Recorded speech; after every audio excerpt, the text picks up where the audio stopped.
अपराह्न लगभग 3 बजे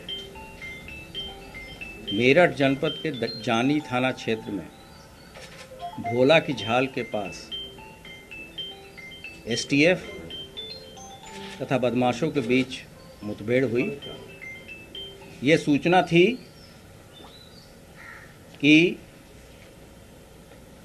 अनिल दुजाना नामक बदमाश, जो कि अभी कुछ दिनों पहले ही जेल से छूटा था, वो अपने साथियों से मिलने बागपत से मुजफ्फरनगर जा रहा है। इस सूचना पे हमारी स्पेशल टास्क फोर्स की टीम वहाँ मौके पे लगी थी और जब एसटीएफ टीम से आमना सामना हुआ तो उसने दूसरा रास्ता बदला और वहाँ उसकी गाड़ी टकरा गई। इसके बाद से बदमाशों की तरफ से फायरिंग हुई।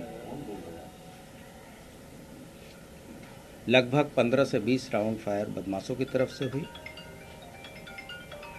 प्रारंभिक सूचना के हिसाब से एसटीएफ की टीम ने भी फायरिंग की। इस फायरिंग में अनिल दुजाना घायल हुआ, जिसकी बाद में मृत्यु हो गई। उपरोक्त बदमाश के पास वो एक 4 पहिया गाड़ी में ट्रैवल कर रहा था। उसके पास से एक 32 की पिस्टल, एक 30 की पिस्टल और भारी मात्रा में कारतूस बरामद हुए हैं। अनिल दुजाना उन 66 बदमाश और माफियाओं में से एक था, जिसका चिन्हीकरण करने के उपरांत मुख्यालय और शासन स्तर से जिसकी मॉनिटरिंग लगातार की जा रही थी। उपरोक्त बदमाश के ऊपर 64 से अधिक मुकदमे थे और पिछले कुछ दिनों में जो बदमाशों और माफियाओं को सज़ा दिलाने का प्रयास किया गया था, उसमें 2 अभियोगों में इसको सज़ा भी कराई गई थी। जेल से तथा जेल से छूटने के बाद से ये पुनः एक फैमिली को धमकी दे रहा था, जिसके घर के 2 व्यक्तियों की हत्या यह पूर्व में ही कर चुका था।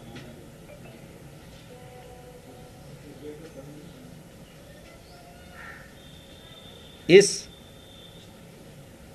आपराधिक माफिया का आतंक पूरे एनसीआर में था। इसके द्वारा गाजियाबाद, बुलंदशहर, नोएडा तथा दिल्ली और मेरठ में आपराधिक घटनाएं ज़्यादा से ज़्यादा कारित की गई हैं तथा इसके गैंग में लगभग 40-45 लोग हैं। उपरोक्त माफिया और इसके साथियों पर प्रभावी कार्रवाई पुलिस के द्वारा की गई है और गैंगस्टर के एक्ट में के 14(1) के तहत 2,30,90,000 से अधिक की प्रॉपर्टी के जब्ती की कार्रवाई भी पुलिस के द्वारा अमल में लाई गई है। जो आपराधिक इतिहास उपरोक्त माफिया के हैं, उसमें इसके ऊपर 18 हत्या के तथा 7 हत्या के अटेम्प्ट के मुकदमे दर्ज हैं, जो मुख्य अपराध हैं। और जो 64 अपराध हैं, इसमें इसके अतिरिक्त फिरौती तथा अन्य जघन्य अपराधों के हैं। ये एक गिरोह बना के पूरे एनसीआर में एक आतंक का माहौल तैयार करके लोगों को धमकाता था। एसटीएफ का कार्य बहुत ही प्रशंसनीय है। और जो शासन के द्वारा अपराध और अपराधियों के प्रति जीरो टॉलरेंस की नीति अपनाई गई है तथा माफियाओं के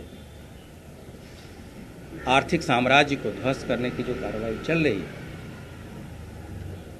उसमें एक महत्वपूर्ण उपलब्धि है। माफियाओं के विरुद्ध इसी तरीके से अनवरत पुलिस की कार्रवाई जारी रहेगी। इसमें हम सभी ऐसे विक्टिम या ऐसे लोग जिनको ऐसे माफिया धमकाते हैं, डराते हैं, उनसे सहयोग की अपेक्षा करते हैं कि वो ऐसे लोगों के प्रति गवाही दें